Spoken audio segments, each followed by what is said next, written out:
Hi guys, this is Satish Tummala. Welcome back to free education YouTube channel. ఈరోజు నుంచి free education YouTube ఛానల్లో 10th class చదివే స్టూడెంట్స్కి, 10th class complete అయిపోయిన స్టూడెంట్స్కి, అదేవిధంగా 10th క్లాస్ బేసిక్ మీద రాసేటటువంటి ఎనీ కాంపిటేటివ్ ఎగ్జామ్స్కి యూజ్ అయ్యేటటువంటి 10th క్లాస్ టెక్స్ట్ బుక్లో ప్రతి టాపిక్ గురించి ఈరోజు నుంచి మనకి ఫ్రీ ఎడ్యుకేషన్ యూట్యూబ్ ఛానల్లో డిస్కస్ చేయడం జరగబోతుంది. సో అందరూ కూడా ఫ్రీ ఎడ్యుకేషన్ యూట్యూబ్ ఛానల్ని సబ్స్క్రైబ్ చేయండి, లైక్ చేయండి, షేర్ చేయండి. మా ఛానల్ని సబ్స్క్రైబ్ చేయడం ద్వారా మేము తీసినటువంటి లేటెస్ట్ వీడియోస్ అన్నీ మీ మొబైల్కి నోటిఫికేషన్ ద్వారా రావడం జరుగుతుంది. సో ఇక ఆలస్యం చేయకుండా టాపిక్లోకి వెళ్ళిపోదాం. The first topic in 10th class textbook is real numbers. So first of all we are discussing how to form a number. How to form a number. Form a number. So you know how to form a number. In mathematically there are 10 digits.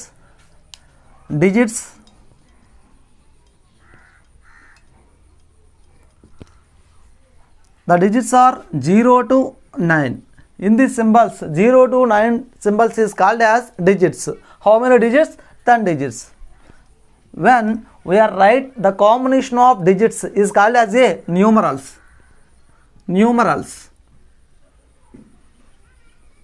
The combination of digits, that is the combination of digits. Any digits? 6 7 8 5 9 4 1 3 5 7. So the combination of digits is called as a numerals. Here in this numeral is called as 6 7 8. Here 5 9 4. Here 1 3 5 7. So it's our numerals. When the numeral have a perfect value in mathematical, then it is called as number.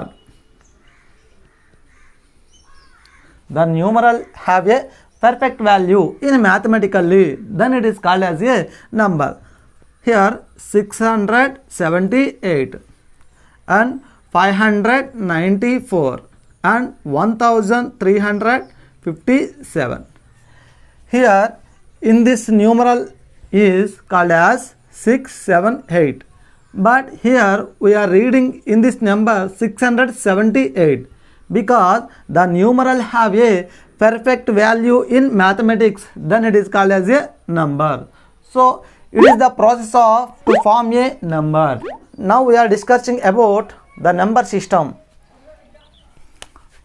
Number system.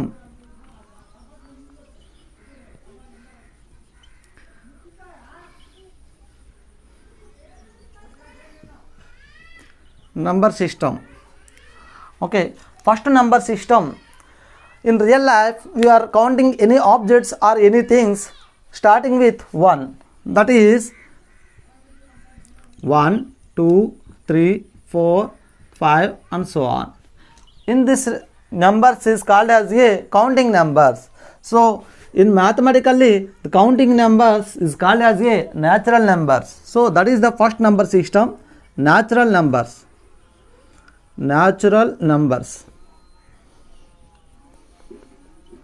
So natural numbers is denoted by capital N.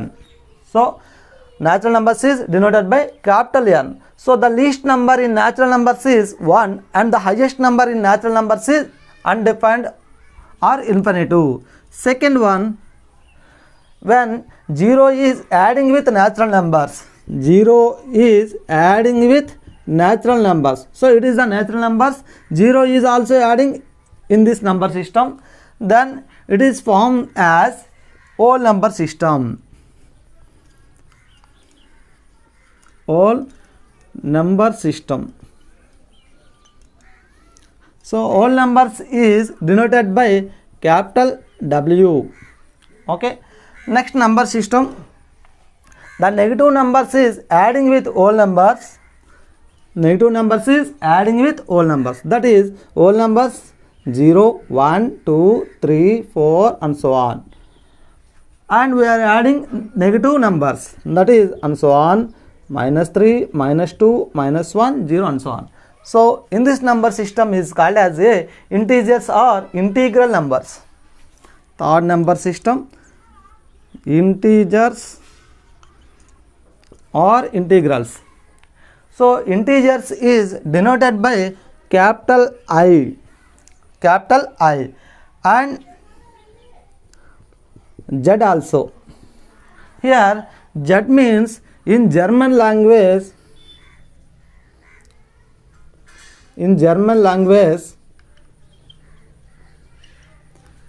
integers is called as a Jahlans.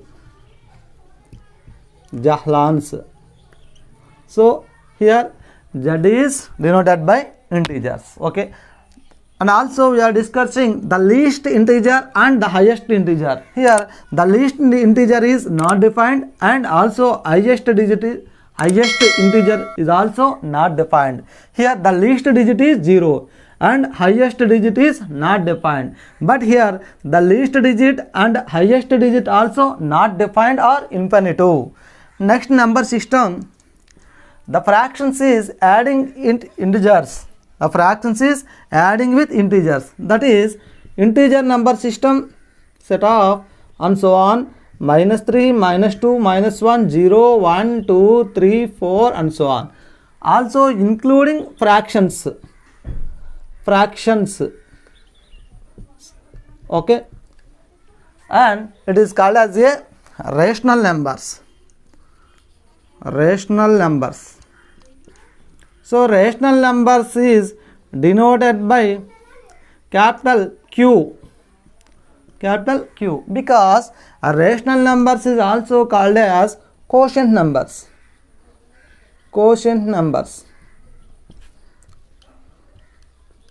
Rational numbers is also called as quotient numbers. So quotient numbers Q, rational numbers is also denoted as Q. So what is the definition of rational numbers? Now we are discussing the rational numbers. Rational numbers is denoted by capital Q. So what is the definition of rational numbers? Rational numbers are in the form of P by Q, and here P comma Q, that is numerator and denominator is belongs to P comma Q belongs to integer number system Z. And also must and should Q is not equal to 0. Okay, what is the definition of rational numbers? Rational numbers is in the form of P by Q, where P comma Q are integers and Q is not equal to 0. Okay, here P and Q are integers, that is examples 1 by 2, 5 by 9, minus 100 by 99 and so on. Okay, it's are called rational numbers. And also 1, 2, 3, -5, -7, -9 and so on. In this numbers is also called as rational numbers, because in this numbers is also in fraction form. Now we are writing 1, 1 by 1, 2, 2 by 1, 3, 3 by 1, -5, -5 by 1, -7 by 1, -9 by 1 and so on. So it is also in the form of fractions, and numerator and denominator is also belongs to integers, and denominator is not equal to 0. So all number systems are called as a rational numbers. Okay, next two. Rational numbers are dividing in two types. First one is terminating.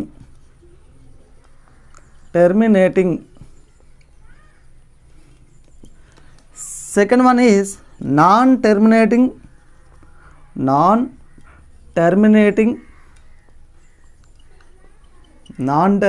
non-terminating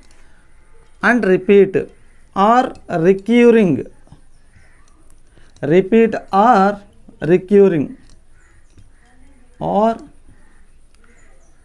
recurring. Okay, rational numbers are dividing in two types. First one is terminating, second one is non-terminating and repeat or recurring. Okay, repeat or recurring. Okay, what is the terminating form and what is the non-terminating form? So ఈ రెండింటికి మనకి example చూస్తే difference అర్థమవుతుంది. What is the difference between non terminating and terminating? So చూడండి, first సారి terminating తీసుకుంటున్నాను. Terminating value 4/2, 10/5, next 12/4 and so on ఇలా తీసుకున్నాను. So the first fraction value is ఇక్కడే రాస్తాను. First fraction value 4/2 means 2, 10/5 means 2, 12/3 means 3 and so on. So ఇక్కడ చూడండి మనకి next digit ఏమీ రావట్లేదు, ఎండ్ అయిపోతుంది. లేదు సార్ ఒకవేళ మనకి పాయింట్ వస్తే ఎలా అవుతుంది, పాయింట్ వచ్చే కూడా రాద్దాం. చూడండి 15/4, 17/2, 19/5 and so on. Extended form రాస్తున్నామా, decimal form of the first fraction. 4తో మనకి 15ని డివిజన్ చేస్తే ఎంత వస్తుంది చూడండి. 15ని 4తో డివిజన్ చేశాను. 4 times 16 కదా, 3 times 12, సబ్ట్రాక్టింగ్ చేస్తే 3, పాయింట్ పెడితే మనకి 0. సో 0 వస్తుందంటే 7 times 28, మళ్ళీ 2 వస్తుంది. 0 తీసుకుంటే 5 times 20, 0 వస్తుంది. సో ఫస్ట్ ఫ్రాక్షన్ వాల్యూ ఎంత వచ్చిందంటే మనకి 3.75. సెకండ్ ఫ్రాక్షన్ వాల్యూ మీరు అబ్జర్వ్ చేస్తే మనకి 17/2 అంటే 17లో హాఫ్. 17లో హాఫ్ అంటే ఎంత మనకి 8.5. నెక్స్ట్ దీన్ని కూడా మనం డివిజన్ చేస్తే 3 నెక్స్ట్ ఎంత వస్తుంది 4 కాబట్టి 8. సో ఇలా మనకి డిజిట్స్ అనేవి ఎండ్ అయిపోవాలి. ఎండ్ అయిపోతే వాటిని ఏమంటాం అంటే టెర్మినేటింగ్ డెసిమల్స్ అంటాం. అంటే ఎలాగో 3.75. నెక్స్ట్ డిజిట్ ఏమి ఉండకూడదు, ఇంకా 8.5 ఇక్కడతో నెంబర్ కంప్లీట్ అయిపోయింది అనమాట. ఇంకా నెక్స్ట్ డిజిట్ ఏమి వస్తుందో ఏమి రాదు అనేటటువంటి ఆలోచన ఏమీ లేదనమాట. సో 3.8 ఇక్కడతో ఎండ్ అయిపోయింది. So in this examples is called as a terminating decimals. So second one is very very important, non terminating and repeat. Okay, non terminating or repeat. So ఇక్కడ మనకి టెర్మినేటింగ్ వాల్యూస్ ఫైండ్ అవుట్ చేయడానికి ఈజీగా ఒక చిన్న point ఉంది. అది కూడా మీకు 10th క్లాస్ టెక్స్ట్ బుక్లో క్లియర్గా మెన్షన్ చేశాడు. డినామినేటర్ బట్టి మనకి ఆ వాల్యూ అనేది టెర్మినేటింగ్ అవుతుందా నాన్ టెర్మినేటింగ్ రిపీట్ అవుతుందా మనం కన్ఫామ్గా చెప్పగలుగుతాం. చూడండి ఒకసారి అది ఎలాగో 2 into 5 తీసుకుంటే మనకి ఏమవుతుందంటే 10 అవుతుంది. నెక్స్ట్ 2² × 5² తీసుకుంటే 100 అవుతుంది. 2³ × 5³ తీసుకుంటే 1000 వస్తుంది. సో అలా మనం కంటిన్యూగా రాసేస్తే 2n × 5n = 0 0 and so on. ఎన్ని జీరోస్ ఉంటాయంటే ఇక్కడ మనకి n జీరోస్ వస్తాయి అనమాట. అండ్ సో ఆన్ జీరోస్ మొత్తం ఎన్ని వస్తాయంటే n జీరోస్ వస్తాయి. ఎలా సార్ అంటే 2^1 5^1 తీసుకున్నప్పుడు 1 జీరో వస్తుంది. 2^2 5^2 తీసుకున్నప్పుడు పవర్లో 2 2 ఉంటే 2 జీరోస్, పవర్లో 3 3 ఉన్నాయి కాబట్టి 3 zeros and so on. n తీసుకుంటే మొత్తం n జీరోస్ వస్తాయి అన్నమాట. ఇలా మనకి జీరోస్ గురించి ఎందుకు డిస్కస్ చేస్తున్నాను సార్ అంటే డినామినేటర్లో మనకి 0 ఉన్న నెంబర్స్ ఉంటే ఖచ్చితంగా వాల్యూ అనేది ఎండ్ అయిపోతుంది. చూడండి ఇక్కడ మనకి ఏ నెంబర్ అయినా తీసుకోండి, న్యూమరేటర్ వాల్యూ 75923/10 రాసిన 100 రాసిన 1000 రాసిన వెంటనే మనం వాల్యూ చెప్పగలుగుతాం. చూడండి ఒకసారి ఒకవేళ 10 రాసాను అనుకోండి, పాయింట్ ఎక్కడ వస్తుంది 7592.3 అని వస్తుంది. ఒకవేళ నేను ఇక్కడ 100 రాస్తే ఈ పాయింట్ ఇక్కడికి వస్తుంది. ఒకవేళ 1000 రాస్తే పాయింట్ ఇక్కడికి వస్తుంది. ఒకవేళ 10,000 రాస్తే పాయింట్ ఇక్కడికి వస్తుంది. ఖచ్చితంగా ఏమవుతుందంటే కన్ఫామ్గా వాల్యూ అనేది ఎండ్ అయిపోతుంది. So denominator is in the form of 2n × 5n, then the fraction is terminating. So ఖచ్చితంగా మనం ఈజీగా గుర్తుపెట్టుకోవాలి point. The denominator is in the form of 2n × 5n, then the fraction is terminating. Okay, next non-terminating and repeat. So చూద్దాం, denominator is does not in the form of 2n × 5n, then the fraction is non-terminating and repeat. Repeat అనే word ఖచ్చితంగా మనం రాయాలి. So చూడండి ఇక్కడ మనకి 2/7 రాస్తాను, లేదు 15/3 వద్దు, ఇంకో నెంబర్ తీసుకుందాం 17/3 అండ్ సో ఆన్. ఇలా తీసుకున్నాను. సో సెకండ్ వాల్యూ మనకి 3 టేబుల్ కాబట్టి ఈజీగా మనం ఫైండ్ అవుట్ చేయొచ్చు. 3 టేబుల్ చూడండి, 3తో 17ని డివిజన్ చేశాను. ఎన్ని టైమ్స్ 6 times 18, సబ్ట్రాక్టింగ్ చేస్తే 1, పాయింట్ పెడితే 0. నెక్స్ట్ 3 times 9, సబ్ట్రాక్టింగ్ చేస్తే 1, మళ్ళీ 0 వస్తుంది, మళ్ళీ 3, మళ్ళీ 3, 3 3 అండ్ సో ఆన్. సో దీన్ని ఎలా రాస్తాం మనం 6.3 bar. So the decimal value of 17/3 is equal to 6.3 bar. So here 3 bar means repeating decimal. So non-terminating repeat. So ఇది టెర్మినేటింగ్ అంటే ఎండ్ అయిపోతుందా అంటే 6.333 and so on. So terminating అని చెప్పొచ్చా అంటే 333 అంటే కంటిన్యూగా మనకి 3 అనేది రిపీట్ అవుతూ ఉంది. సో కన్ఫామ్గా ఇది టెర్మినేటింగ్ డెసిమల్ అయితే కాదు.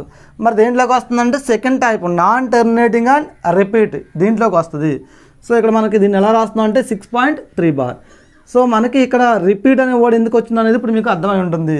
ఇప్పుడు మనకి ఎగ్జామ్ పాయింట్ ఆఫ్ వ్యూ ఏం చేస్తున్నాడంటే నాన్ టెర్మినేటింగ్ రిపీట్ డెసిమల్స్లోంచి అంటే 6.3 బార్ ఈ బార్న డిజిట్స్ని ఏం చేయాలంటే P/Q ఫామ్లో రాయాలి. నెక్స్ట్ P/Q ఫామ్లో ఉన్నదాన్ని బార్న డిజిట్స్గా రాయడం. 2 టైప్స్ ఉన్నాయండి. ఆ 2 టైప్స్ గురించి డిస్కస్ చేద్దాం. 6.3 బార్ ఓకే ఆర్ 7.6175 ఓకే. ఇక్కడ మనకి ఇంకో టాపిక్ కూడా ఉంది 6.3 బార్ అండ్ 7.6175 ఇలా రాస్తున్నప్పుడు ఈ బార్నా డిజిట్స్ ఉన్నాయి కదా, ఈ బార్నా డిజిట్స్ని బట్టి కొన్ని నేమ్స్ వచ్చినాయి. 2 నేమ్స్ ఇచ్చాడు. అదేంటంటే period city and period city. Period అంటే ఏంటి, ఇక్కడ పీరియడ్ సిటీ అంటే ఏంటి? పీరియడ్ అంటే ఏంటంటే మనకి ఎన్ని డిజిట్స్కి అయితే బార్ వస్తుందో ఆ డిజిట్స్ అన్నింటినీ కలిపేసి మనం పీరియడ్ అంటాం. సపోజ్ చూడండి ఇక్కడ ఫస్ట్ ఎగ్జాంపుల్కి 6.3 బార్ రాసాం కదా, 6.3 బార్కి పీరియడ్ ఏమవుతుందంటే 3 అవుతుంది. ఏ పీరియడ్ రిపీట్ అవుతుంది? 3 పీరియడ్. నెక్స్ట్ ఇక్కడైతే మనకి 7.6175 ఏ నెంబర్స్కి మనకి బార్ వస్తుందంటే 175. సో పీరియడ్ ఎంత అవుతుందంటే 175 పీరియడ్. అంటే ఏ నెంబర్స్ అయితే మనకి రిపీట్ అవుతున్నాయో అదంతా కూడా మనకి పీరియడ్లోకి వస్తుంది. Next period city means how many digits have bar. ఎన్ని డిజిట్స్కి అయితే మనకి బార్ ఉందో అదే మనకి పీరియడ్ సిటీ అవుతుంది. సో చూడండి ఇక్కడ మనకి 3కి ఒక్కదానికే బార్ ఉంది కాబట్టి ఎన్ని డిజిట్స్ అంటే 1 డిజిట్కే బార్ ఉంది. ఇక్కడ 1 2 3 డిజిట్స్కి బార్ ఉంది కాబట్టి పీరియడ్ సిటీ ఎంతంటే 3 అలా అనమాట. Period city. So very very important. ఈ రెండిట్లోంచి మనకి ఒక బిట్ అనేది ఎక్కువగా ఆడడం జరుగుతుంది. నెక్స్ట్ బార్న డిజిట్స్ని P/Q ఫామ్లో ఎలా రాయాలి, నెక్స్ట్ P/Q ఫామ్లో నాటిని బార్లో ఎలా రాయాలి. ఆల్రెడీ మనకి ఫ్రాక్షన్ ఫామ్లో ఉన్నదాన్ని బార్న డిజిట్స్గా ఎలా రాయాలంటే డివిజన్ చేసే మోడల్ మనకి ఈజీగా ఇక్కడ చూసాం. ఇప్పుడు మనం ఏం చేయాలంటే ఇటువైపు అంటే 1.75 బార్ ఇలా మనకి బార్న డిజిట్స్ని ఏం చేయాలి ఫ్రాక్షన్ ఫామ్లో రాయాలి. So it is the non terminating repeat decimal. It is also called as a rational number. Rational numbers is also form of P/Q. అంటే బార్న డిజిట్స్ మనకి దేంట్లోకి వస్తాయి? నాన్ టెర్మినేటింగ్ రిపీట్లోకి వస్తున్నాయి. సో నాన్ టెర్మినేటింగ్ రిపీట్ అంటే మనకి ఏమవ్వాలి? Rational number అని చెప్పాం. So rational numbers అంటే మళ్ళీ ఏ ఫామ్లో రావాలి? P/Q ఫామ్లోకి రావాలి. సో దీన్ని కూడా మనం ఏం చేయాలంటే P/Q ఫామ్లోకి ఎలా కన్వర్ట్ చేయాలో చూద్దాం. నాన్ టెర్మినేటింగ్ రిపీటింగ్ డెసిమల్స్ని మనకి P/Q ఫామ్లోకి ఎలా కన్వర్ట్ చేయాలో ఇప్పుడు చూద్దాం. Very very important. ఇది కూడా మనకి ఈ మోడల్లో ఒక బిట్ రావడం జరుగుతుంది. చూద్దాం. 57.213 bar okay. What is the periodicity? 2. What is the period value? Period means 13 period okay. Period value 13, periodicity అయితే మనకి 2 అవుతుంది okay. Now it is the non terminating repeat decimal convert into the fraction form. దీన్ని ఏం చేయాలంటే మనకి fraction ఫామ్లో రాయాలి అంటే P/Q ఫామ్. దీన్ని మనం P/Q ఫామ్లో కన్వర్ట్ చేయడానికి 2 టైప్స్ ఉన్నాయి. First one process, second one short cut. రెండు కూడా చూద్దాం. షార్ట్ కట్ అనేది త్వరగా ఆన్సర్ చేయడానికి యూజ్ అవుతుంది. ముందు ప్రాసెస్ చూసిన తర్వాత షార్ట్ కట్లోకి వెళ్దాం. ప్రాసెస్ ఏంటంటే ఫస్ట్ ఎక్స్కి ఈక్వల్ చేస్తాం.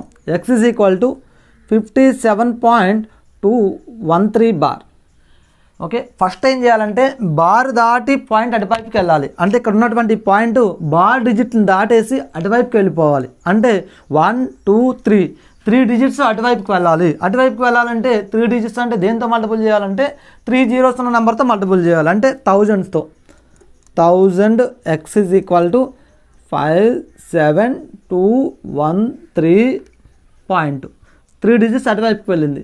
మరి 13 బార్ వస్తుందంటే 13 అలా వస్తూనే ఉంటుంది కాబట్టి 13 బార్ అలాగే ఉంటుంది ఓకే. ఇది ఫస్ట్ స్టెప్. బార్ దాటి అటువైపుకి వెళ్ళిపోవాలి పాయింట్ ఓకే. సెకండ్ స్టెప్ ఏంటంటే ఈ పాయింట్ అనేది బార్ ఉన్నటువంటి డిజిట్స్కి ముందు వచ్చేయాలి. అంటే ఎలాగా? ఇక్కడ 2 అనేది అటువైపుకి వెళ్ళిపోయింది కదా, ఆ 2ను కూడా ఇటువైపుకి లాగాలి అంటే దేంతో మల్టిపుల్ చేయాలంటే 1 డిజిటే కాబట్టి 10తో మల్టిపుల్ చేయాలి. So 10x is equal to ఇక్కడ ఒక డిజిట్ ఇటువైపుకి వస్తుంది అంటే 572. అప్పుడు పాయింట్ ఇక్కడికి వెళ్తుంది 0.13 బార్. సో ఫైనల్గా మనం రాసేటటువంటి స్టెప్ ఎలా ఉండాలంటే పాయింట్ తర్వాత బార్న డిజిట్స్ తప్ప వేరే డిజిట్స్ ఏమీ రాకూడదు. అప్పుడు మనకి సబ్ట్రాక్టింగ్ చేసేటప్పుడు ఈ రెండు క్యాన్సిల్ అయిపోతాయి అనమాట. అది ప్రాసెస్. ఓకే, సబ్ట్రాక్టింగ్ చేయండి. తీసేస్తే ఎంత 1, next 4, next 6, 5 is equal to 1000లోంచి 10 తీసేస్తే 990x. So x is equal to 56,641/990. So the fraction form of 57.213 bar is equal to 56,641/990. So మనకి దీనికి బార్న డిజిట్ని మనం ఎలా రాసామంటే ఫ్రాక్షన్ ఫామ్లో రాసాం అనమాట. ఇప్పుడు ఇదంతా కూడా ప్రాసెస్ కదా, షార్ట్ కట్ ఏంటో చూద్దాం. 57.213 బార్.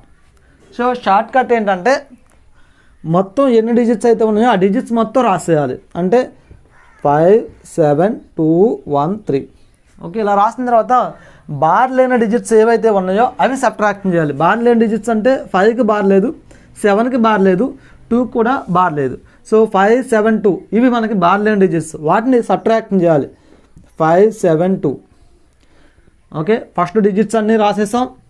సెకండ్ ఏం రాసామంటే బార్ లేని డిజిట్స్ మాత్రమే తీసుకున్నాం. సబ్ట్రాక్షన్ చేయండి. చేస్తే 1, 4, నెక్స్ట్ 6, 5. ఇది మనకి న్యూమరేటర్ వాల్యూ అవుతుంది. 56,641 బై డినామినేటర్ రాసేటప్పుడు ఎన్ని డిజిట్స్కి అయితే బార్ ఉంటున్నాయో అన్ని 9s రాయాలి. 2 డిజిట్స్ 1, 2 డిజిట్స్కి బార్ ఉంది కాబట్టి 2 9s రాశాను. ఓకే, నెక్స్ట్ డెసిమల్ పాయింట్ తర్వాతే చూడాలి. ఇప్పుడు నేను చెప్పేది అంతా కూడా డెసిమల్ పాయింట్ తర్వాత ఎన్ని డిజిట్స్కి బార్ ఉన్నాయి. 2 డిజిట్స్కి బార్ ఉన్నాయి కాబట్టి 2 9s రాసాం. మరి ఎన్ని డిజిట్స్కి బార్ లేదు ఆఫ్టర్ డెసిమల్ పాయింట్ తర్వాత ఉన్న డిజిట్స్కి ఎన్ని డిజిట్స్కి బార్ లేదంటే 1 డిజిట్కి బార్ లేదు కాబట్టి 1 0. ఓకేనా, ఒకవేళ 2 డిజిట్స్కి మనకి బార్ లేదనుకోండి 2 zeros రాస్తాం. 3 డిజిట్స్ అయితే 3 zeros. ఒకవేళ 3 డిజిట్స్కి బార్ ఉందనుకోండి 3 9s రాస్తాం. ఓకేనా, ఇది మనకి షార్ట్ కట్. ఈ షార్ట్ కట్ కానీ మనం నేర్చుకుంటే వితిన్ సెకండ్స్లో మనం ఆన్సర్ చేయొచ్చు దీనికి. ఓకేనా, ఇది ప్రాసెస్ అనమాట. ఎలా వచ్చింది మొత్తం అంతా కూడా ప్రాసెస్. ఇది షార్ట్ కట్. ఇంకొకటి సాల్వ్ చేసి చూద్దాం. 51.12 బార్ ఇలా ఇచ్చాను ఈసారి. ఇప్పుడు ఏం చేయాలి? ఫస్ట్ స్టెప్ బార్ లేని డిజిట్స్ అన్నీ రాసేయాలి. అంటే 5 1 1 2. నెక్స్ట్ బార్ లేని డిజిట్స్ సబ్ట్రాక్ట్ చేయాలి. బార్ లేని డిజిట్స్ అంటే ఏమున్నాయి? 5 1 సబ్ట్రాక్ట్ చేయండి. 1 6 0 నెక్స్ట్ 5. సో ఇది మనకి న్యూమరేటర్ అవుతుంది.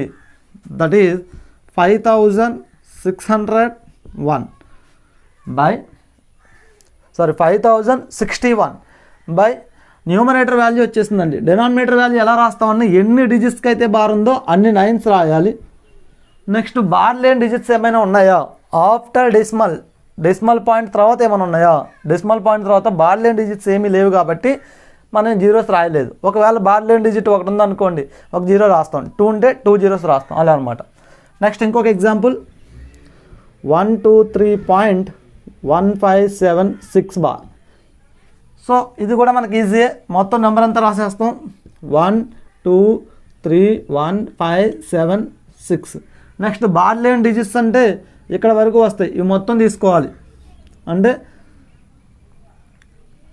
5 1 3 2 1 సబ్ట్రాక్టింగ్ చేయండి. 1 6 2 నెక్స్ట్ ఇక్కడ 9 1 2 1. ఈ వాల్యూ మొత్తం మనకి న్యూమరేటర్ కింద రాస్తాం. సో 1219261 న్యూమరేటర్ వాల్యూ వచ్చేసింది. బై డినామినేటర్ వాల్యూ ఎలా రాయాలని చెప్పాను? ఎన్ని డిజిట్స్కి అయితే బార్ ఉంటుందో అన్ని 9s రాయాలి. 1 2 డిజిట్స్కి బార్ ఉంది కాబట్టి 2 9s రాస్తాం. నెక్స్ట్ డెసిమల్ పాయింట్ తర్వాత ఉన్న డిజిట్స్ అబ్జర్వ్ చేయాలి. ఎన్ని డిజిట్స్కి బార్ లేదు? 1కి బార్ లేదు, 5కి కూడా బార్ లేదు. సో 2 డిజిట్స్కి బార్ లేదు కాబట్టి 2 zeros వచ్చినాయి అనమాట. ఇలా మనం ఈజీగా P/Q ఫామ్లో రాయొచ్చు. Non terminating repeat value P/Q ఫామ్లో రాయడానికి షార్ట్ కట్, నెక్స్ట్ ప్రాసెస్ కూడా చెప్పాను. ఓకేనా. నెక్స్ట్ మనకి రేషనల్ నెంబర్స్ కంప్లీట్ అయిపోయింది. నెక్స్ట్ ఇర్రేషనల్ నెంబర్స్ గురించి చూద్దాం. Numbers is denoted by Q dash. Irrational number is denoted by Q dash. What is the definition of irrational number? So చాలామంది మన definition ఏం చెప్తారంటే irrational numbers is does not in the form of P/Q. So irrational నెంబర్ని మనం P/Q ఫామ్లో రాయలేమని చెప్తా ఉన్నాం. So ఆ డెఫినేషన్ కరెక్టేనా అంటే చిన్న మిస్టేక్ ఉంటుందండి. ఏంటంటే irrational number is written as P/Q and when we are written as in the P/Q, numerator and denominator does not belongs to integers. That is irrational numbers రాస్తున్నాను. ఎగ్జాంపుల్స్ చూడండి. ఇక్కడ √2, √3, √5 and so on, 5 e and so on. So అన్నీ కూడా మనకి irrational numbers.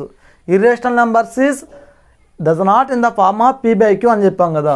So మరి ఇక్కడ √2 ఉన్నప్పుడు √2/1 రాయొచ్చు, నెక్స్ట్ √3/1 రాయొచ్చు, √5/1 రాయొచ్చు and so on. So P/Q ఫామ్లో అయితే రాయొచ్చు. Rational number are in the form of P/Q అక్కడ చెప్పినప్పుడు. ఇక్కడ ఏం చెప్తున్నాం? Irrational numbers are does not in the form of P/Q ఫామ్లో రాయలేమని చెప్తున్నాం కదా. ఇక్కడ P/Q ఫామ్లో రాయొచ్చు, కానీ numerator and denominator is does not belongs to integers. ఇక్కడ numerator value √2 is does not belongs to integer and 1 is belongs to integer. ఇక్కడ numerator denominator రెండు వాల్యూస్ కూడా మనకి ఇంటీజర్ నెంబర్ సిస్టంలో ఉండవు అనమాట, ఒకవేళ మీరు అలా రాస్తే P/Q ఫామ్లో రాస్తే. ఓకేనా. The first definition is irrational numbers means irrational number is does not in the form of P/Q. When we are writing in P/Q form, numerator and denominator is does not belongs to integers. Okay. And second definition is irrational numbers is expanded form is non-terminating only or non-recurring only. Okay.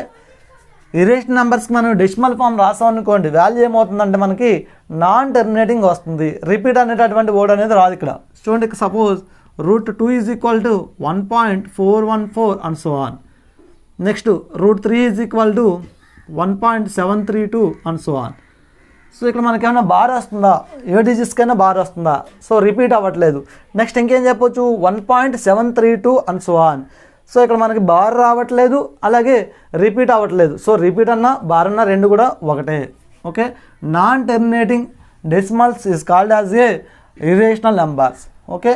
So irrational numbers is also dividing in 2 types. The first one is non terminating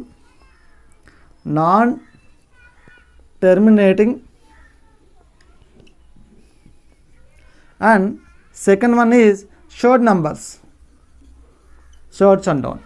Okay. This is non-terminating form. The value of 5 is equal to 3.14 and so on, and e value is 2.718 and so on. So ఇట్లా మనం ఏమని పిలుస్తామంటే non terminating decimals అంటాం. 5 value అలాగే ఈ value. 5 is a irrational number. 5 is a irrational number. So 5 is not equal to 22/7. 5 is not equal to 22/7. 5 value 22/7 కాదు. చాలామంది 5 is equal to 22/7 అనుకుంటారు. So 5 value 22/7కి approximate వాల్యూగా equal అవుతుంది. That is 5 is equal to 3.14 and so on ఉంది కదా. Next 22/7 value 3.14 and so on. So ఈ and so on రాసినప్పుడు దీనికి ఖచ్చితంగా ఇక్కడ బార్ వస్తుంది వాల్యూస్. 5, 7 సపోజ్ 6 ఇలా ఉందనుకోండి, ఇక్కడ బార్ వస్తుంది. దీనికి మాత్రం బార్ అనేది రాదు. కానీ 3.14, 3.14 ఈ రెండు కూడా మనకి అప్రాక్సిమేట్ వాల్యూస్ ఇక్కడ వరకు ఈక్వల్గా ఉన్నాయని చెప్పి 5 ఈజ్ ఈక్వల్ టు 22/7 రాస్తాం. So 5 is not equal to 22/7 because 5 is a irrational number, 22/7 is a rational number. Okay. Next is equal to 2.718. ఈ గురించి మనకి లాగర్థమ్స్ చెప్పేటప్పుడు వస్తుంది, అక్కడ డిస్కస్ చేద్దాం.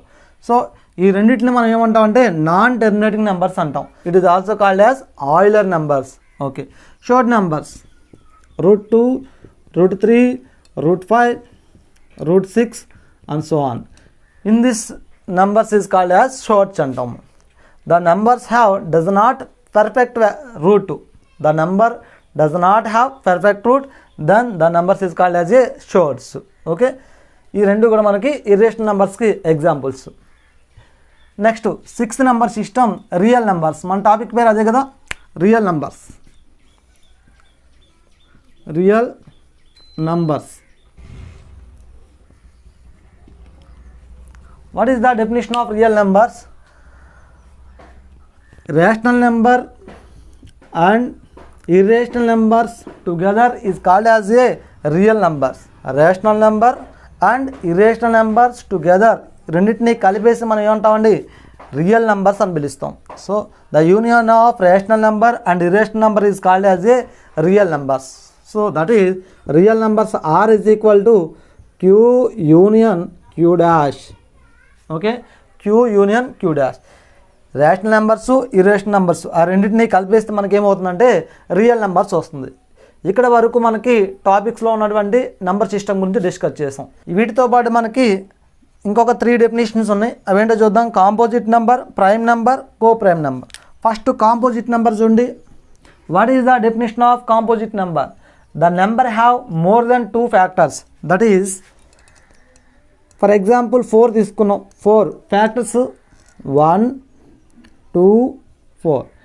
Next 6 factors 1 2 3 6. Next 8 factors 1 2 4 8. 12 factors 1 2 3 4 6 12. So a number have more than 2 factors. 2 కంటే ఎక్కువ factors రావాలి. సపోజ్ చూడండి, మనకి 4కి ఎన్ని ఫ్యాక్టర్స్ వచ్చినాయి? 1 2 3 3 ఫ్యాక్టర్స్. అంటే 2 కంటే ఎక్కువ ఫ్యాక్టర్స్ రావాలి. 1 2 3 4 4 ఫ్యాక్టర్స్.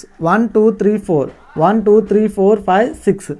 సో ఇలా మనకి ఇవన్నీ కూడా మనకి దేంట్లోకి వస్తాయంటే కాంపోజిట్ నెంబర్లోకి వస్తుంది. Next prime number. A number have only 2 factors, then it is called as prime number. Only 2 factors. Suppose 2 factors ఏంటి? 1 2. Next 3 factors 1 3. 5 factors 1 5. 7 factors 1 7. So a number have only 2 factors, then it is called as a prime number. Okay, next third one coprime. Coprime. 2 numbers have does not any common points, any common factors. That is 3 4. 2 numbers does not have any common factors. So ఈ రెండిటికి common factor ఏముందా అంటే రెండిటికి కూడా common factor అవ్వాలి. ఏమీ లేదు, 1 తప్ప. Next 7 9 common factor 1. So a number have does not common factors, then the 2 numbers is called as a coprimes. So here the 2 numbers are does not prime. ఇక్కడ మనం ఇలా కోప్రైమ్స్ రాసేటప్పుడు రెండు కూడా మనకి ప్రైమ్ నెంబర్స్ అవ్వాల్సిన అవసరం అయితే లేదు. సో ఇక్కడ చూడండి, 3 ఏ నెంబరు? మనకి 3 ప్రైమ్ నెంబరు, 4 కాంపోజిట్ నెంబర్. ఈ 2 నెంబర్స్ తీసుకున్న మనకి కోప్రైమ్స్ వస్తాయి. లేదు 2 ప్రైమ్ నెంబర్సే తీసుకున్నాను, 2 3. లేదు 7 11. 2 ప్రైమ్ నెంబర్స్ తీసుకున్న కాంపోజిట్ నెంబరే వస్తుంది. అలా కాకుండా ఒక ప్రైమ్ నెంబరు ఒక కాంపోజిట్ నెంబర్ తీసుకున్నా సరే మనకి కోప్రైమ్స్ వచ్చేటటువంటి అవకాశం కూడా ఉంది. ఓకేనా? సో ఇక్కడతో మనకి composite number, prime number, coprime number definition కూడా అయిపోయింది. ఇంకొక డెఫినేషన్ ఏంటంటే fundamental theorem of arithmetics.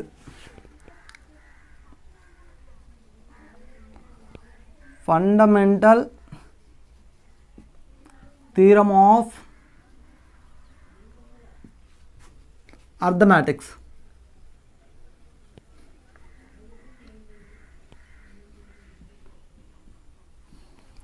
Fundamental theorem of arithmetics. What is the fundamental theorem of arithmetics? Every composite number can be expressed as product of primes. So every composite number, a composite number అయినా తీసుకోండి. Suppose composite number చెప్పండి, 12 తీసుకున్నాను. Every composite number can be expressed as the product of primes. ఈ 12ని మనం ఎలా రాయొచ్చు అంట? The product of primes అని రాయొచ్చు. అంటే ప్రైమ్ నెంబర్ ప్రొడక్ట్ కింద రాయొచ్చు అనమాట. సపోజ్ చూడండి, ఇక్కడ 12 మనం ఎలా రాయొచ్చు అంటే 2 into 6 కింద రాస్తాం. నెక్స్ట్ 6ని 2 into 3 కింద రాస్తాం. సో ఇక్కడ మనం చూడండి, 12 is equal to 2 into 2 into 3. So it is the prime factorisation. The product of primes, every composite number can be return as the product of primes. So ఏ composite నెంబర్నైనా ఇలా మనం రాసుకోవచ్చు. నెక్స్ట్ ఇంకొకటి తీసుకుందాం, 8 తీసుకున్నాను, 2 into 2 into 2. Next least number మనకి composite నెంబర్స్లో 4ని ఎలా రాయొచ్చు, 2 ఇంటూ 2 రాయొచ్చు. నెక్స్ట్ వచ్చేది ఏంటి, 6 is also composite number. So 3 into 2. Every composite number can B express as the product of primes. It is the fundamental theorem of arithmetics. So దీని నుంచి కూడా మనకి చాలాసార్లు బిట్ అడిగాడు. డెఫినేషన్ ఇచ్చేసి దానికి ఫండమెంటల్ థియరమ్ ఆఫ్ అర్థమెటిక్స్ అవుతుందని మనం ఐడెంటిఫై చేయాలన్నమాట. ఓకే, ఇక్కడితో మనకి రియల్ నెంబర్స్లో ఉన్నటువంటి ఇంట్రడక్షన్ పార్ట్ మొత్తం కూడా కంప్లీట్ చేశాను. నెక్స్ట్ వీడియోలో ఈ రియల్ నెంబర్స్ మీద మనకు వచ్చేటటువంటి బిట్స్ ఎలా ఉన్నాయో డిస్కస్ చేద్దాం. సో అందరూ కూడా ఫ్రీ ఎడ్యుకేషన్ యూట్యూబ్ ఛానల్ని లైక్ చేయండి, సబ్స్క్రైబ్ చేయండి, షేర్ చేయండి. Thank you one and all.